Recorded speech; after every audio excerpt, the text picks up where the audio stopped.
tardes. El día de hoy vamos a presentar procesos de cribado. Nosotros somos estudiantes de la Universidad Andina Néstor Cáceres Velázquez, de la Facultad de Ingeniería y Ciencias Puras, de la Escuela Profesional de Ingeniería Sanitaria y Ambiental.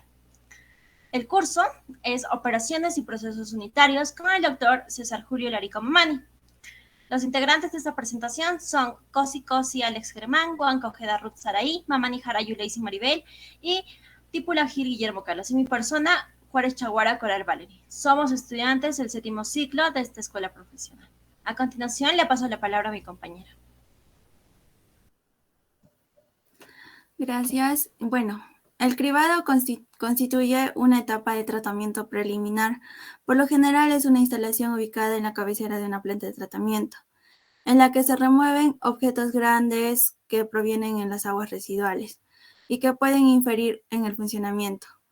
Los elementos retenidos en el proceso son de distinta naturaleza. Por ejemplo, podemos encontrar los elementos flotantes, basura, pañales, trapos, plásticos, hasta incluso las piedras, y de diferentes tipos de residuos. Asimismo, hay equipos que se protegen mediante el cribado, como las bombas, los agitadores, equipos difusores de aire, entre otros.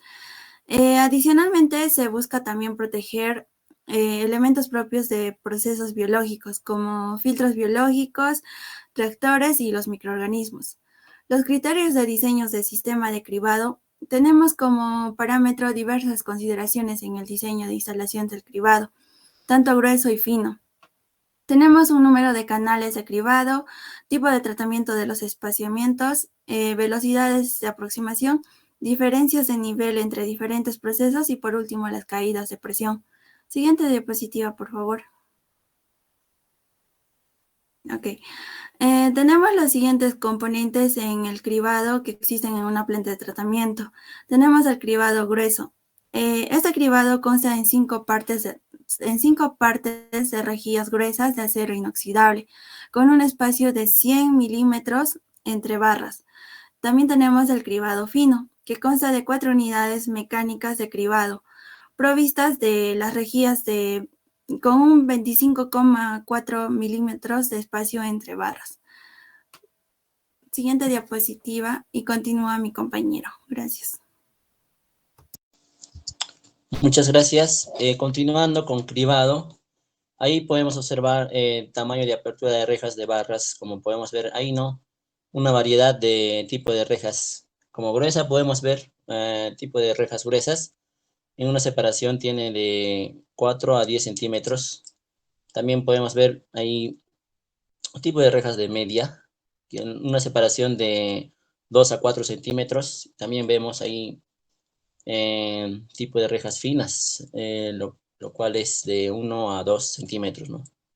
También podemos ver, ¿no?, su característica y su valor. Acá tenemos espaciamiento, ¿no?, que tiene, ¿no?, de 10 a 2 centímetros. También tenemos ahí velocidad máxima de aproximación, que es 1,2 metros por segundo. Y también tenemos velocidad mínima de aproximación como de 0,3 metros por segundo. También tenemos limpieza de mecánica de caudales, medios de diseño, caudal medio o diario, ¿no? Que representa, ¿no?, 100 litros por segundo. A ver, la siguiente. Bien, acá tenemos una pequeña tabla de factores de diseño de rejas de barras con limpieza manual o mecánica. Estos factores de diseño, tanto con regar, ¿no?, con limpieza manual o para limpieza mecánica, pues son, ¿no?, las velocidades a través de las barras. Siempre con la limpieza mecánica, pues que se va a permitir, ¿no?, digamos, unos rangos un poco mayores, con una razón muy simple, ¿no? Porque el mecanismo de limpieza, pues, es mucho más eficiente que la limpieza manual. Aquí vienen, pues, las especificaciones de la profundidad de las barras, la separación entre barras y una cosa más importante, ¿no?, que viene es la inclinación respecto a la horizontal con limpieza manual. Normalmente esto se utiliza a 45 grados con facilidad del operario con la limpieza, mientras que con la limpieza mecánica, pues es el ángulo donde se debe mayor que, ¿no? Porque ya habíamos planteado anteriormente, ¿no?, con con un tipo de CISEI de limpieza puede ser esto más eficiente. Y aquí también, ¿no? Como las máximas pérdidas admisibles, que son el orden de unos 800 milímetros, que en centímetros equivaldría, ¿no?, a 80 centímetros. La siguiente diapositiva. Bien, ahí tenemos pérdida de cargas en rejas limpias. Ahí, como podemos observar, una pequeña ecuación, se puede decir. Es una característica importante de las rejas, es calcular la pérdida de carga entre esta ecuación, ¿no?, de Kitz-Jenner. Pues es muy útil cuando vamos a calcular la pérdida de carga de rejas limpias. Esta ecuación pues nos dice que la pérdida de carga es directamente proporcional a un factor, ¿no?, de barras en forma, ¿no?, es directamente proporcional de ancho de barras, y en cuando más anchas sean, ¿no?, las barras, tengan un mayor espesor por las pérdidas. Van a ser mayores inversamente proporcional, ¿no?, al espacio libre entre barras. Es lógico que cuando mayores no sean los espacios por menos resistencia, va a ser, ¿no?, va a haber que fluir directamente proporcional a la cabeza de velocidad. Cuando mayor, ¿no?, sea la cabeza de velocidad, mayor van a ser las pérdidas al seno de ángulo en la reja respecto a la horizontal, o sea, la inclinación de la reja. La siguiente diapositiva. Bien, ahí tenemos el factor de formas de las barras, ¿no? Estos factores de forma, pues, ustedes no sé si se dan cuenta, cuando en más pequeño es el valor, de acuerdo con la ecuación anterior, ¿no? Esta beta, cuando más pequeño es el valor, pues menos pérdidas va a generar. Y es lógico que, por ejemplo, ¿no?, el factor de forma de barra tipo F va a ser, ¿no?, la que va a presentar en una menor resistencia. Obviamente que porque es un diseño mucho más aerodinámico, mientras que si colocamos, ¿no?, la barra rectangular, que es la que vamos a tener un factor beta mucho mayor. ¿Por qué? Porque, digamos, es mucho más aerodinámico, ¿no? Este diseño normalmente pues se utiliza en diversos diseños, es muy utilizado, y por ejemplo también en el tipo C, ya que disminuye bastante el valor de este factor beta. A continuación los dejo con mi compañero. Bien, pérdida de carga en rejas limpias o parcialmente sucias. Aquí también necesitamos otro tipo de ecuaciones que nos permiten calcular también la pérdida de carga en rejas parcialmente sucias. Y eso lo hacemos con esta ecuación de mercado de Eddy, que nos dice que las pérdidas pues van a ser directamente proporcionales a la diferencia entre las cabezas de la velocidad, donde la V mayúscula pues es la velocidad a través de las barras. Esto, cuando colocamos la barrera de estas barras, pues la velocidad va a ser mucho mayor que cuando el agua viene en el canal, va a ser proporcional. A esa diferencia, en cuanto a la mayor sea la diferencia, las cabezas de la velocidad mayores van a ser en ventas. Está claro que esta velocidad a través de las barras pues van a ir aumentando en la medida en que vamos a ir atrapando los residuos. Porque al taponarse el área libre entre las barras, los barrotes de la reja, pues va a haber menos área disponible y por lo tanto la velocidad va a ser mucho mayor, en resumidas. Quedando en claro en esta ecuación en que la medida en que sea ensuciado de la reja, las pérdidas son mucho mayores. Entonces, generalmente pues se utiliza como convención calcular la pérdida de carga para la reja sucia. El 50% que quiero decir, esto es que solamente tenemos disponible la mitad del área útil que se tiene cuando la reja está limpia, al tener solo la mitad del área. Pues la velocidad a través de las barras va a ser aproximadamente 2 veces la velocidad con la reja limpia. Y eso nos va a permitir calcular, digamos, como esta relación entre la velocidad. Siguiente diapositiva. Cribado e ingreso a estaciones de bombeo. Estos son ejemplos de que el cribado al ingreso a estaciones de bombeo. Aquí se ve la reja bien en el canal del agua residual. Como decíamos, debe haber una cubeta perforada y con el rastrillo.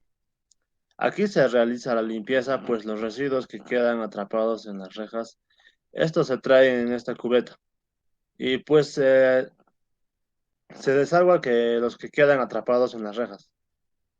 Y el operario se ubica en esta zona, en esta plataforma del otro ejemplo. Ya con el generador de los sistemas deben tener doble reja, para que así estemos haciendo limpieza con un mantenimiento en uno de los canales. Y para que así pueda funcionando, estos son típicos sistemas de cribado al ingreso a estacionamientos de bombeo. Siguiente diapositiva. Cribado en ingreso a instalaciones de bombeo.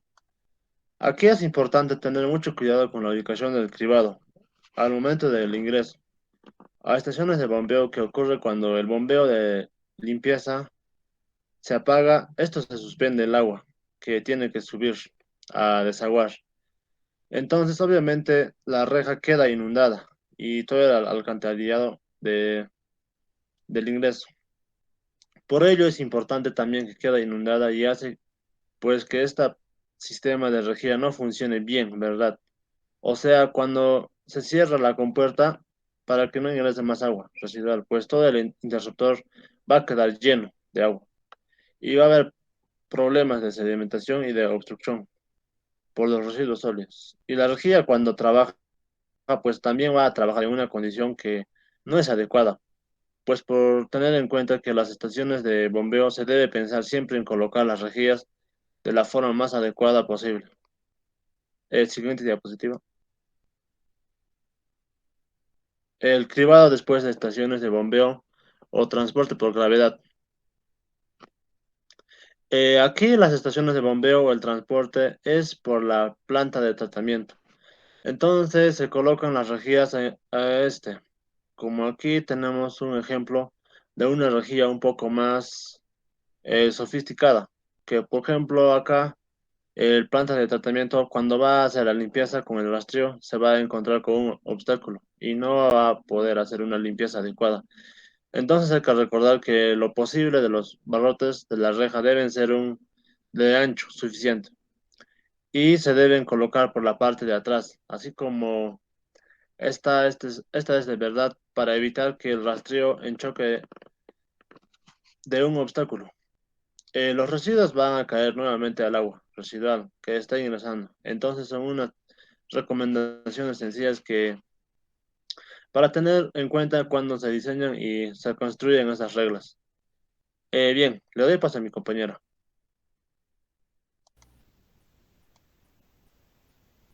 Ya. Ahora hablando acerca del tamizado. El tamizado también es uno de los componentes de lo que viene a ser eh,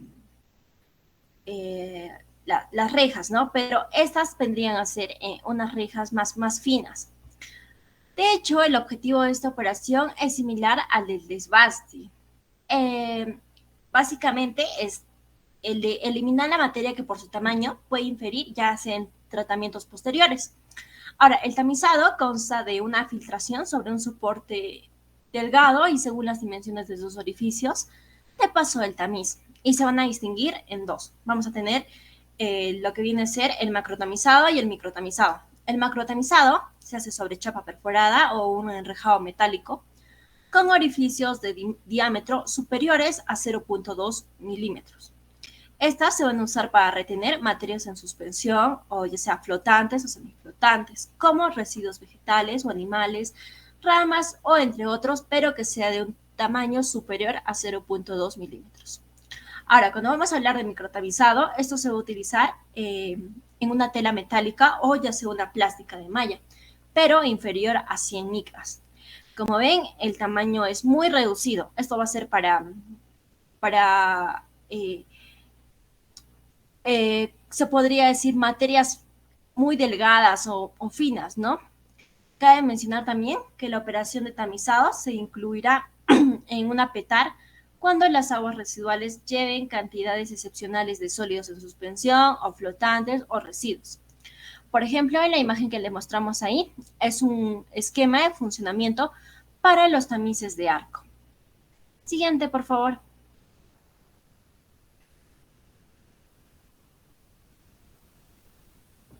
Siguiente diapositiva. Sí, ahí está bien.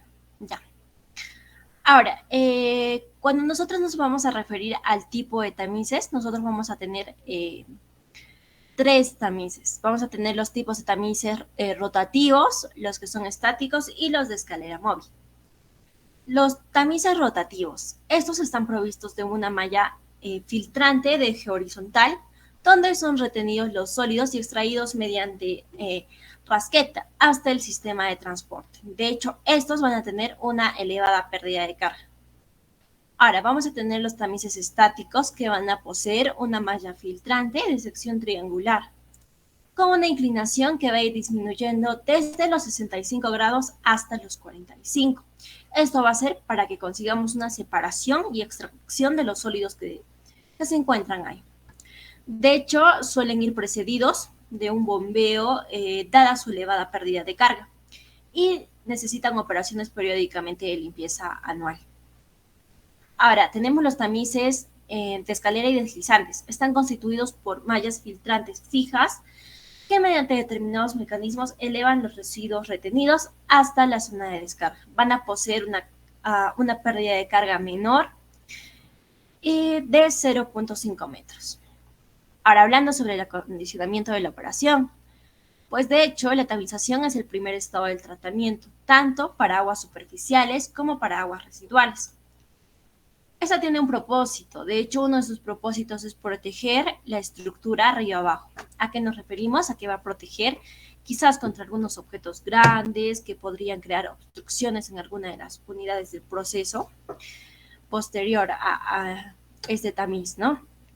También otro de sus propósitos es separar y quitar fácilmente la materia grande transportada por el agua que quiere ser tratada, de modo que puede afectar esta negativamente la eficacia de procedimientos posteriores del tratamiento o hacer su puesta en práctica más difícil.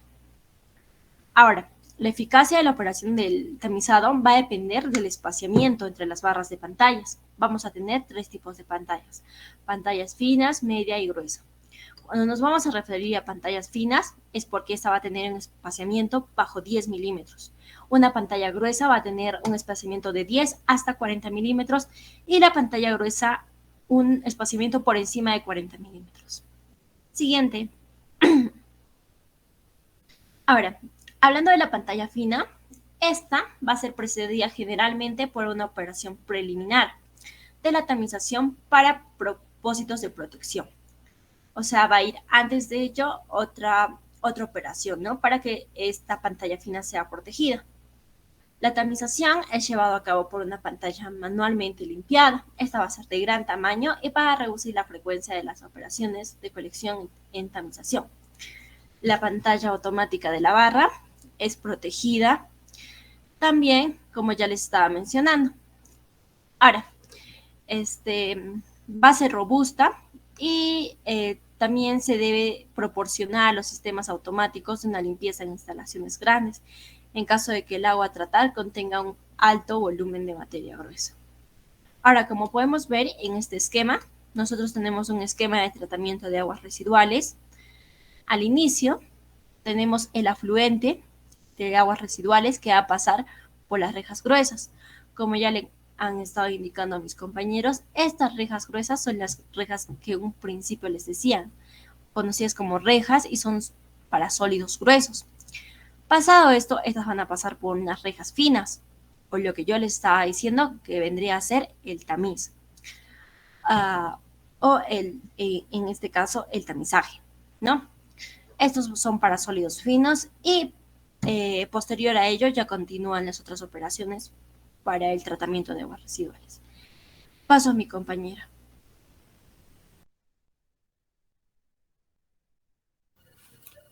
Bien. Siguiente diapositiva, por favor. Ya. Acá tenemos el espaciamiento. Bueno, generalmente este se divide en tres, los cuales son para las aguas superficiales, para las aguas residuales municipales y para algunos efluentes industriales.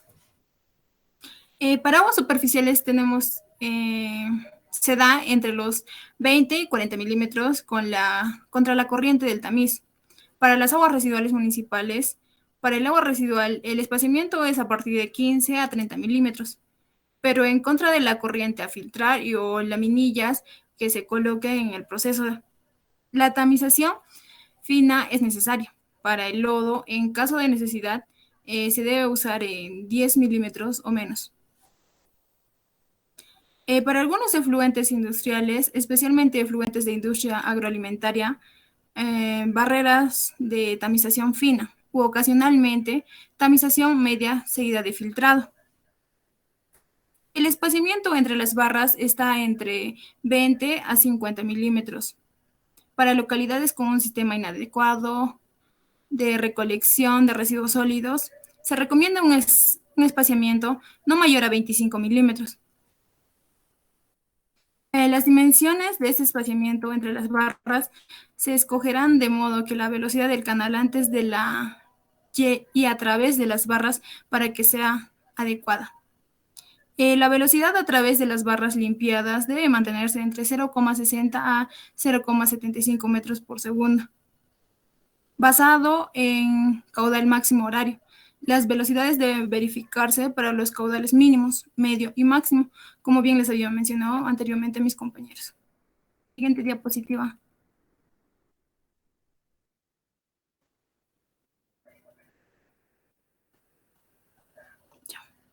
Bien, acá tenemos los diversos tipos de pantallas. Son 4. La primera es la pantalla inclinada. En esta operación, el agua residual fluye a través de la pantalla inclinada. La barrera es periódicamente rascada con un sistema de cepillado mecánico en el cual es activado por un nivel de encendedores. La barrera de pantalla curvada. En esta operación, las aguas residuales fluyen aunque la pantalla esté curvada. La pantalla es rastrillada periódicamente por un peine mecanizado que es activado por los interruptores montados en el canal desde la pantalla o por el reloj de tiempo. Luego tenemos la pantalla radial de la barra. Bien. Las características y la operación son similares a la barrera de la pantalla curvada. El mecanismo de arrastre es más simple para las instalaciones pequeñas y quitará una cantidad más grande de pantallas debido a 2 limpiezas por evolución. Luego tenemos la pantalla estática. Estos dispositivos están pensados para flujos más pequeños y requieren una limpieza manual. Pueden ser de tipo de barrera inclinada o de tamiz curvado estático parabólico. Este último, pues, puede quitar los sólidos de tamaño de hasta 0,5 milímetros. Siguiente. Bien, en conclusión, debemos resaltar el objetivo del cribado es interceptar los cuerpos gruesos antes de que dañen o vuelvan más lentos los procesos depurativos. Luego concluimos que las rejas realizan una labor muy importante en el funcionamiento permanente de las unidades de tratamiento de las aguas residuales, ya que sin estos medios de protección, estas se averiarían y sería un gran problema para el sistema. El tamizado de un sistema es muy necesario, ya que este consiste en la separación de partículas de diferentes tamaños para así facilitar el tratamiento de agua residual. Eso sería todo. Gracias.